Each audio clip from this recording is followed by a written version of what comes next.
Hello guys, welcome back to my vlog, and again, this is Zach, Canada channel. And today, magrarant lang tayo sa isang rant sa Facebook. And we are always talking about things, kung ano yung mga ini-expose natin, yung mga bagay na bagay na minsan hindi na pag-uusapan dito sa Canada, at mga common topics o problems na isang immigrant. Let's talk about ranting. Minsan, may magrarant sa Facebook na nalulungkot ako, nilalamig ako dito sa Canada, wala akong makausap. And suddenly, may mag-comment sa'yo, nasa Canada ka na nga eh, dapat masaya ka. Ayan ang pag-uusapan natin ngayon. Bakit may mga tao ini-invalidate yung mga feelings ng tao nasa Canada or immigrant na kala nila wala ka ng karapatang manood.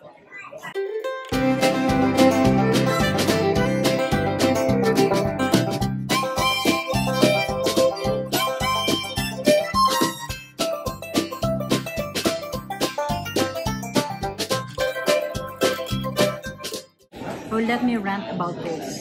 Minsan gusto ko nga mag-rant sa Facebook or mag-post sa Facebook na nalulungkot ako. Kaya lang alam ko at the back of my head na may magsasabi or hindi man magsasabi pero may mapanuri na judgmental na Pilipino na magsasabi sa'yo na buti nga nasa Canada ka na yun. Na parang ChatGPT pero may pagka-judgmental. So let's talk about this. Bakit nga ba may mga tao nagsasabi lagi ng buti nga eh, buti ka nga eh, buti ka nga eh. Minsan itong mga bagay na to is galing sa inggit. Gusto nila makapag-Canada pero wala pa rin sila dito. Gusto nila na i-experience yung snow, na-experience nila kung ano yun na-experience mo, pero hindi nila magawa-gawa.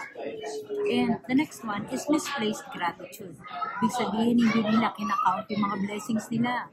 Akala nila, yung mga blessings na natatanggap nila ngayon is maliit compared sa nakukuha mo ngayon. Example, sa mga Pilipino na minimum salary lang, or hindi man nila lang po, pasensya na po, pero minimum salary lang ang natatanggap every month. Na since na ikaw na nasa Canada at hourly na yung salary mo, hindi nila nakikita na may karapatan ka rin magkuproblema kahit malaki ang kita mo. And these are the people na nag-i-invalidate ng mga feelings mo. Hindi nila naiintindihan na nai-stress ka din, na may karapatan ka rin may stress, may karapatan ka pa rin malungkot kahit na andito ka na. And may karapatan ka pa rin ma-miss yung mga bagay na hindi mo na nami-miss or na yung mga bagay na hindi mo na nagagawa as a worker or as a PR or sa Canadian na Pilipino or immigrant na nagtatrabaho dito sa Canada. And these are some of the examples of people invalidating your feelings. Ito yung mga bagay na sinasabi nila. Pag nagpo-post ka sa Facebook, guys, emotional ako today. Minsan magsasabi sa'yo, happiness lang dapat, hindi naman positive lang dapat. Minsan kailangan mo rin i-empathize. Isa sa mga bagay na natutunan ko yan sa call center. You always have to acknowledge your feelings. Pag may nagre-reklamo sa'yo, ilawag mo agad ipapasok yung solusyon. I-acknowledge mo na naiintindihan ko yan, naiintindihan ko yung ano mo, nararamdaman mo, natural yan, natural na maramdaman yan, mga ganyang bagay ba? Hindi ba yung buti nga, nasa Canada ka, dapat happy ka lagi? Immigrant reality check. Ang kala na iba, ang Canada is all about snow, may maple syrup, may high salary na per hour, and health coverage. para sa lahat ng mga tao. Yan ang mga kagandahan. Although, yes, we are always thankful that there are these things. But hindi lahat yan. Hindi palaging ganyan. Tao lang tayo, may mga na-experience tayo. Diyan sa kung saan bansa tayo na na-experience din na nandito sa mga Canada. Nandito sa Canada. Ito yung hindi nakikita ng iba na kung bakit may mental stress dito sa Canada. Hindi walang mental stress dito. So, hindi natin dapat i-invalidate yung feelings. The first one is yung snow. Isa rin yan. Kung lagi mo na-experience ang snow sa araw-araw, mahirap pumasok ng snow, madulas ang daan, dangerous, malamig, mahirap maligo sa umaga, mahirap mag-shovel ng snow. Kasi kung ikaw yung nakatira sa lugar na araw-araw nag-snow, mahirap maglakad sa snow. Imagine mo, yung buhangin niya kahit pa paano may texture. Pag paglakad mo para pa rin sa lupa, pag pinagsama-sama mo siya. Pero pag snow, lulubog ka na lang talaga. Para siyang kasi bibigyan ko kayo ng example. Alam niyo yung yellow doon sa halo-halo? Yan, pinong-pino. Pag samasamahin nyo, napakadaming ganun kahirap. Ganun kahirap pag may snow. The next one na nakakadagdag ng mental stress dito, hindi porket malaki ang kita dito, lahat yun natitake home. Malaki ang kita, mataas din yung rent. What if mataas yung rent, tapos maliit yung kita?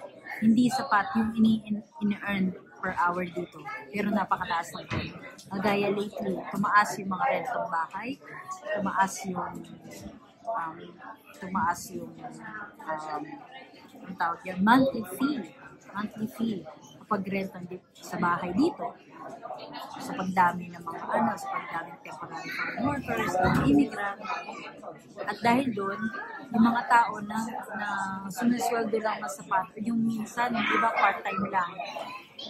Gaya niya, pag student visa ka dito, tapos magbabayad ka ng tuition fee at the same time magbabayad ka ng rent, napakaliit na yung mapupunta sa'yo o matitira sa'yo or hindi ko nga alam kung may natitira pa.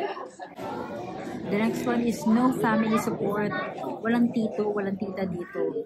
Gaya kami ni Kurt. Wala kaming direct relatives dito. Wala kaming mapuntahan.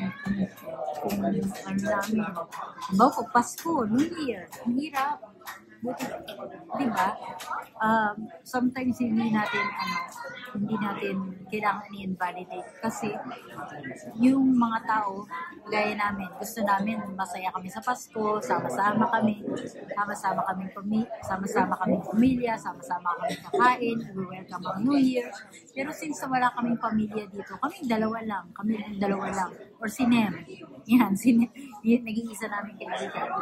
Siya lang yung isa sa kaibigan namin na makakasama namin sa Pasko. Pero if we want more, kung gugustuhin namin na mas marami pa, hindi pwede kasi wala naman sila dito. And the next one is minsan walang work-life balance. Work-life balance, which means na yung iba nagtatrabaho ng napakadaming hours para lang makabawi sa mga inutang sa Pilipinas para lang makapunta rito sa Canada. Maraming trabaho. May trabaho sa maga, sa gabi, or minsan sa gitna. Walang work-life balance. And if you're watching this and isa kang immigrant or isa kang tao na nakatira sa isang mayaman na bansa, your emotions are not based on your zip code. Okay? Your struggles are real. You can feel, you can cry. Okay? Pero wag susuko. Yan ang importante. Yan ang importante. And always think that everything happens for a reason. Lahat ng mga bagay-bagay na ibinibigay sa atin ng Diyos is pagsubok lang. At kaya sa atin binibigay sa atin to is to give us a lesson para next time, alam na natin. Again, experience is the best teacher. Okay? And again, wala namang ibinibigay yung Diyos sa atin na hindi natin kayang lagpasan. Alright? And if someone says to you next time na buti ka nga, just smile. And Huwag mo silang awayin. Smile lang. Okay? And sabihin na pagod ka pa din. Pagod pa rin. Okay? Valid yan. Valid mapagod.